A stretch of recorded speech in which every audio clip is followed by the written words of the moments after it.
The Buddha said, all conditioned phenomena are impermanent. When one sees this with insight and wisdom, one turns away from suffering and dissatisfaction in life. So from today's video, let's talk about the Three Signatas of Life. Three Signatas, or in Pali we call it Tilakkhaṇa, is one of the fundamental teachings of Buddhism.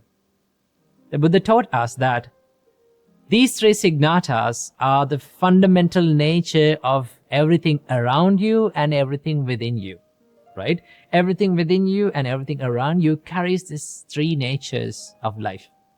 So what are these three natures? The first one is Anicca. The Buddha said, the life is impermanent. Everything around you, everything within you is subject to impermanence, right? So Anicca means impermanence. Then the second sign, the second signata of life is Dukkha. Dukkha can be translated into English as suffering. It is the most common translation. And also it gives the meaning of dissatisfaction of life. Okay? So the second sign, the second nature of life is that it is suffering and dissatisfaction. And the third is called Anatta. Anatta can be translated into English as not self, right? So these are the three signs of everything around you and everything within you. So how can we understand this teaching of the Buddha? So first we'll take a look at Anicca. What do you mean by Anicca? The translation is impermanence. How can we understand impermanence? So there are these levels of Anicca or levels of impermanence that we can understand. Okay, the first is the most peripheral and the most superficial impermanence of life, right? That everyone can understand. For an example, like seasons change, right? It is an impermanence. And sometimes these rivers, they dry up, right? It is an impermanence. These buildings collapse, right? It is an impermanence. Your car breaks down, your laptop stops working. This is more peripheral and more superficial, and everyone can understand this kind of impermanence in life. And there is this second level of impermanence that is more subjective to you, right? Your body starts aging, okay? Your body is under constant change, right? It is aging. That is an impermanence. And then your body is subject to illness or sickness, right? All of a sudden you fall ill. One time you was healthy and you become ill. That is also an impermanence. And then sometimes people change, their mindsets change, their personalities change. This is something that is more subjective to you. It is very closer to your life, right? And there is this more subtler and very subtle way of impermanence that lies within all of our lives.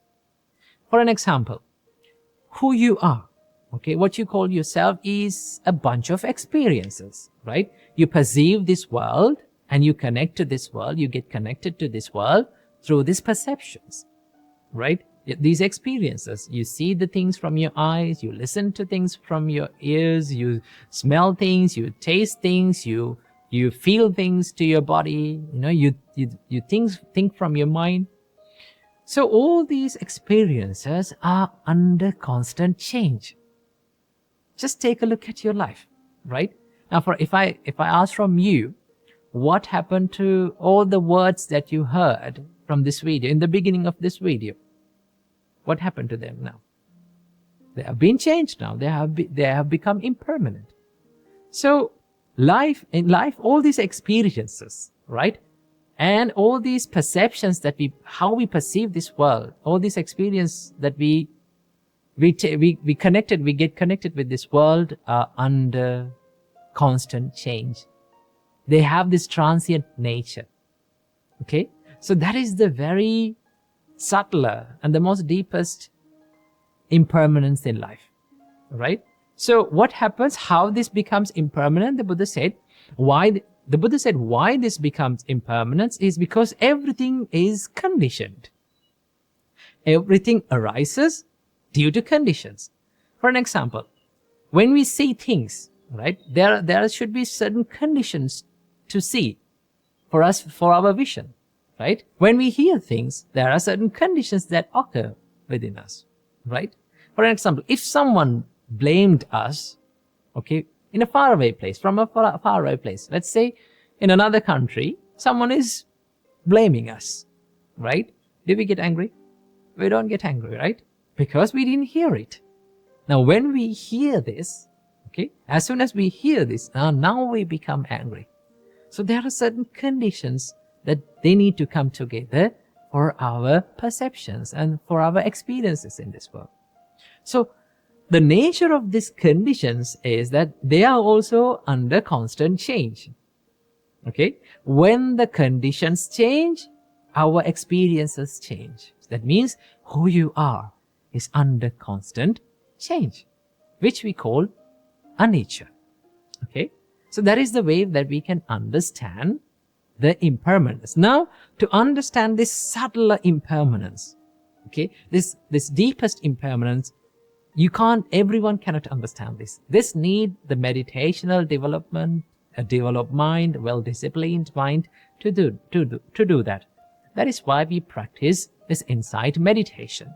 Okay, so this is the anicca that Buddha talked about. Okay, this is the impermanent. That is the first sign of life, that everything around you, everything within you is under constant change. That is the first thing. Now, if I ask from you, if someone expect the permanence from these impermanent things, right? If someone expect things to be permanent, experiences to be permanent, when the very nature of everything is impermanent, what happens to that person? Would that person get what they expect, what he expects? No, right? And what happens to you when you don't get what you expect? You are dissatisfied, right? And you suffer.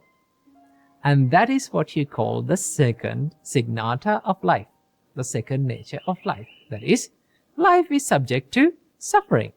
Life consists of dissatisfaction, okay? Because we expect things to be permanent, our experiences to be permanent, when the very nature of everything, every experience within us is impermanence, okay? I heard this wonderful quote from a famous monk. He said, "Impermanence doesn't make us suffer. What makes us suffer is wanting things to be permanent when the very nature of things are impermanent." Okay? So, the second signata of life is the dukkha, the dissatisfaction. Why dukkha?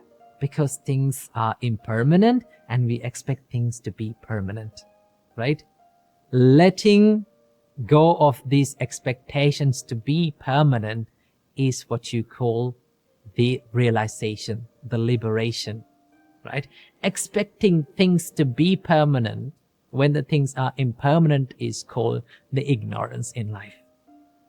Okay? So the second signata is that life is unsatisfactory, right? Everything around you cannot satisfy you to the fullest extent, right? For an example, we love every experience to be permanent, and we think that every experience is permanent. For an example, let's say when you have a happy feeling, okay, let's say you have a happy and a pleasurable feeling. What you expect what you expect from that experience? We expect, okay, I wish this experience will last forever with me. It will stay with me forever. But it isn't, right? How many happy experiences have you gone through? And now they're gone. They cease to exist. That is the nature of life. Okay? Let's say we are going through a difficult experience, painful experience. What we think? We think, okay, this pain will last forever. I will have to suffer forever. But the very nature of life is that it is also under constant change. Okay? So this is what we need to understand. Okay? So the second signata of life is called dukkha. And what is the third signata? The third sign of life? It is called anatta. Anatta is, in English we call it not self. Right? The Buddha said, if something is impermanent, okay, if something is, if the life itself, if the life around you, if the life within you is under constant change, can you expect any unchangeable and permanent self even within you? No. Okay?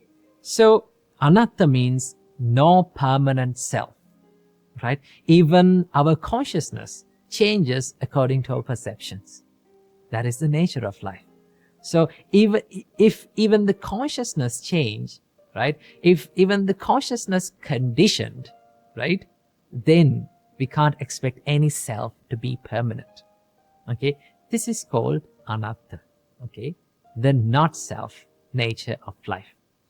The perfect example for life is the flame. For an example, let's say we light up a candle and you can see a flame, right?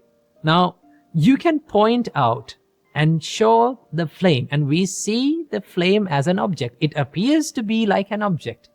But if you take a closer look at this flame, the nature of flame is that it is not one permanent thing, one unchanging thing. It is under constant change. It is a process, right? It is the process of combustion, right? If it wasn't, the flame always depend on the conditions.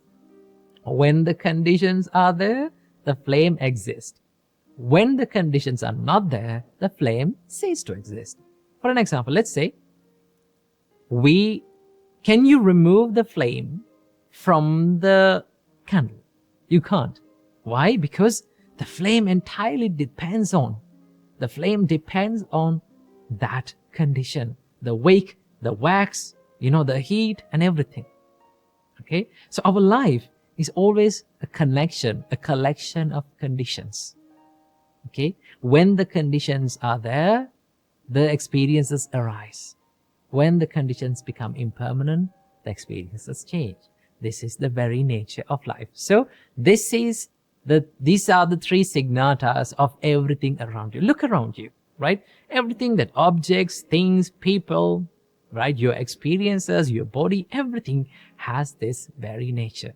So the Buddha said, if someone understood with developed wisdom, right? If someone understood this very nature of life, he turns away from suffering, because he doesn't expect things to be permanent, because he knows that everything around him and everything within him is impermanent.